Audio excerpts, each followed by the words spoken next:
Hello, everyone, and welcome back to NFL Bogans. My name is Ben Gracebrook, and week one is finally here in the NFL season. It's actually currently half time of the Thursday night football game between the Chiefs and the Lions. The Chiefs are leading 14-7 as we speak. And look, we're going to dive through the week one schedule here and really just run through, instead of doing like a game by game preview, I'm just going to run through kind of the games that we have a particularly strong take on or a particularly strong line into.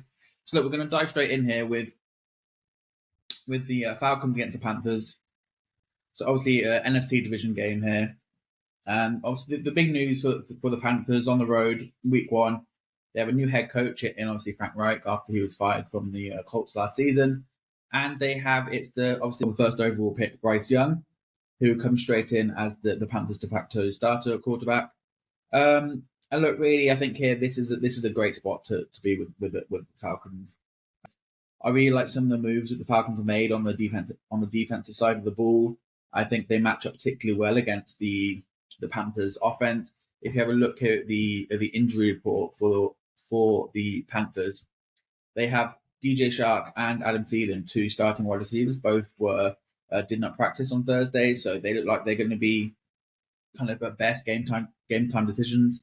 And I just think in general, even if the Panthers were fully healthy, which they're not, I still like the matchup of the Falcons D line against what is, I think, just a bad Panthers offensive line. I just look through their line from left to right. Ekwonu, Christensen, Bozeman, Chandler Zavala, and Taylor Morton. I just don't think that's going to get it.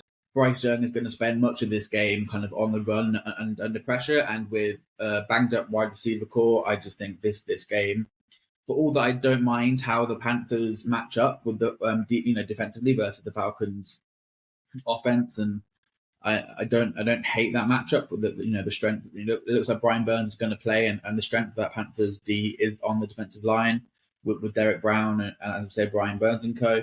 But I still think the Falcons, they're just going to have too much for this young Panthers offense, and I'm more than happy here to side with the Falcons minus 3.5. So that's the first game out of the way, nice and quick.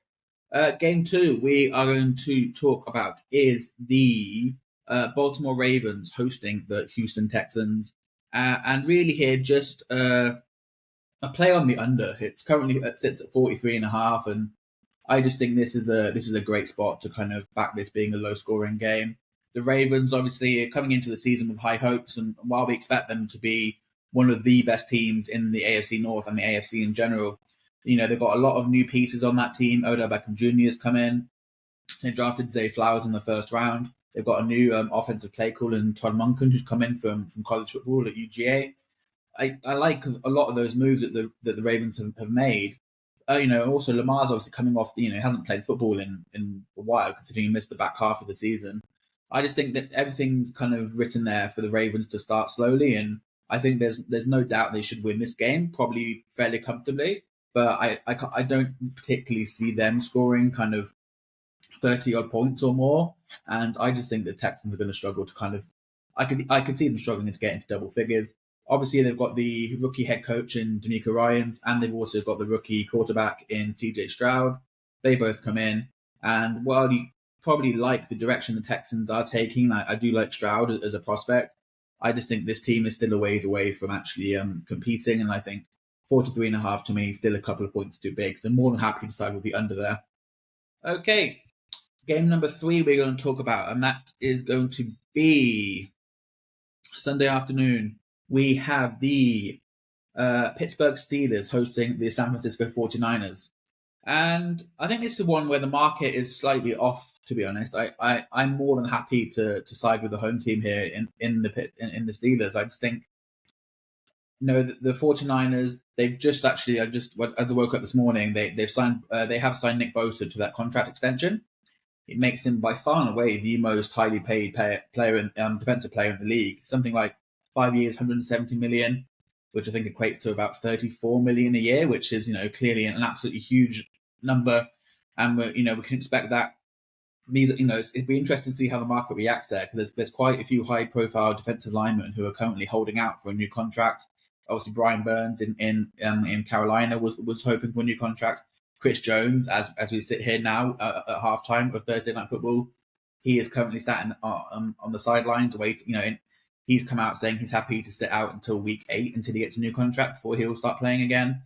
So it'll be very interesting how that situation, how this Bosa contract kind of reverberates around the league. But in general, I think the 49ers, there's reasons to think that they might start out the gate slowly.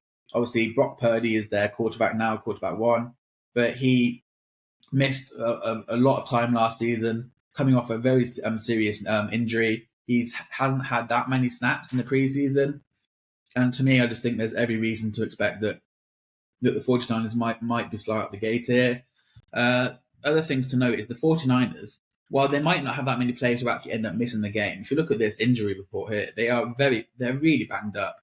Just look at how many players that were limited in practice here. I just think I really like this spot for the Steelers. And the one thing that you know about Pittsburgh is that they were by far and away, Mike Tomlin was the most aggressive head coach in the league in terms of playing his starters throughout the preseason. And for me, it really looked like that kind of should pay dividends as we head into the early season. Offensively, with the ball, their starters look absolutely fantastic. And to be honest, this is a position I'm pretty bullish on Pittsburgh, maybe causing an upset here as the underdogs. And I'm more than happy to kind of back them at kind of $2.15-ish money line straight up just to win this game. I think they can sort of ambush the 49ers, so I think they're going to start slowly. Only thing to note here for the Steelers, as you can see, only 2 players on their injury report.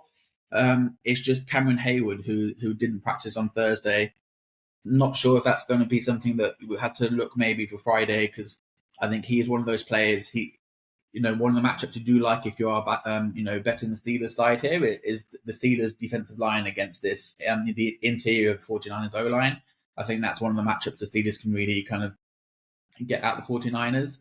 And obviously Cam Hayward is kind of the spearhead of that interior defensive line for Pittsburgh. So have to watch on Friday if he goes or not, because you could potentially see if he doesn't go, either we might get more value than the $2.15, or potentially you might look to actually, lay off that bet depending on Hayward's status. So something I'll probably take a watching brief on until tomorrow. But if Hayward goes, I'm more than happy to back the Steelers here to cause a bit of an upset, and I think they're pretty good value at $2.15. Couple more games to touch on very quickly. Try and keep this nice and short.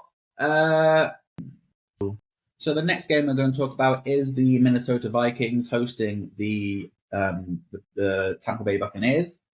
And the market is slowly adjusting to this, because it was as high as an 8.9, I think, at one point, which was kind of absolutely ridiculous. There's no way the Vikings really should be favoured by more than a touchdown, maybe against anyone in the league at the moment. So that line has come in to 5.5. But to be honest, I'm still happy here to get, again, the money line has come in a bit from, I think, $3.15 to like $3.05. But again, I'm more than happy to have the Bucs inside here as a value selection. I think this Vikings team has lost an absolute ton of players. They're not going to have much continuity. I think they could start out slow once again. They've lost a lot of pieces on both sides of the ball. The Bucs look clearly going from Tom Brady to Baker Mayfield is a massive downgrade, and by no means a Baker apologist. But I just think if you compare these rosters in terms of actually outside of the quarterback position, I really like the Bucs roster still. They still got an absolute ton of the talent that saw them win a Super Bowl a couple of years ago. And for all I understand why there's reservations about this team and having Baker as the quarterback, and I understand all those questions, for me, it's still, even coming down to that 5.5 point line, I think the market is undervaluing the Bucs here. But there's no doubt that the Vikings, in terms of, they have the better quarterback situation and they have the better coaching situation. They should be favoured here, but I still think 5.5 is probably a bit too big, and I'm just happy to take the Bucs here as a kind of value selection in week 1. So happy to side with them at $3.05 money line straight up. All right, and the last game we're going to talk about is the Seattle Seahawks hosting the LA Rams. Really, there's not really this line really couldn't get big enough to put me off the Seahawks here at home against the Rams, who just look like an absolute disaster, don't they? Even before we found out about the injury to Cooper Kupp, this Rams team, especially on the defensive side of the ball, just looks like an absolute disaster. But now that Cooper Kupp's there's talk about him potentially going on IR. And you look at this injury report, it looks like they might have to call up one of the I think it's Brett Rippon from the practice squad, because Stetson Bennett looks like he's not going to go. Cooper Kupp, let's talk about him going on IR, but he's definitely going to miss this week's game. And, I think he's probably going to be out for, it sounds like if he's going on IR, he's probably going to be out for a couple of months. And look, the Seahawks are a bit banged up on their practice report. Jamal Adams probably isn't going to go. Looks like Boye Matthew won't go, and Kenny McIntosh. And the one that appeared on Thursday, which might worry people, especially fantasy football owners, is Kenneth Walker, the running back. But the big news for the Seahawks is that rookies Jackson Smith-Njigba and Devin Witherspoon both look like they're going to go, and they look like two very, very good players. And look, honestly, kind of even if all these players didn't go for the Seahawks, I was still back from here to cover the 5.5. I think this is a great spot, and really, I'm so down on the Rams this year. And without Cooper Kupp, have a look at their depth chart, have a look at their receiving options. They are just they're going to really struggle all season. I think it's going to be a miserable year in LA, and I think it's going to be pretty interesting to see how that situation plays out towards kind of the midpoint of the season, because I don't think they're going to be winning many games. And it seemed like it took a fair bit of convincing to get both Sean McVay back and Aaron Donald back. And if they're sitting at a couple of wins at the bye, you wouldn't at all be surprised if either of those, if they become sellers, or if there's just some internal kind of disputes going on in that organization, because I think they're comfortably going to be in the running for a top 3 pick in the draft next year. So look, that sums us up here in terms of, just to summarize then. So Falcons at Panthers, more than happy to take Atlanta minus 3.5. Ravens hosting the Texans, under 43.5. Really like that spot. Steelers and 49ers, happy to take the Steelers here. You're getting plus money at 2.15. Vikings, Bucks money line. Again, I still think that value, despite that market, is slowly adjusting. And finally, we have the Seattle Seahawks hosting the LA Rams. Absolutely love getting minus 5.5. Honestly, anything under 7 for the Seahawks, I would be jumping all over. I think that's a great spot, and I really think the Rams are going to struggle this year.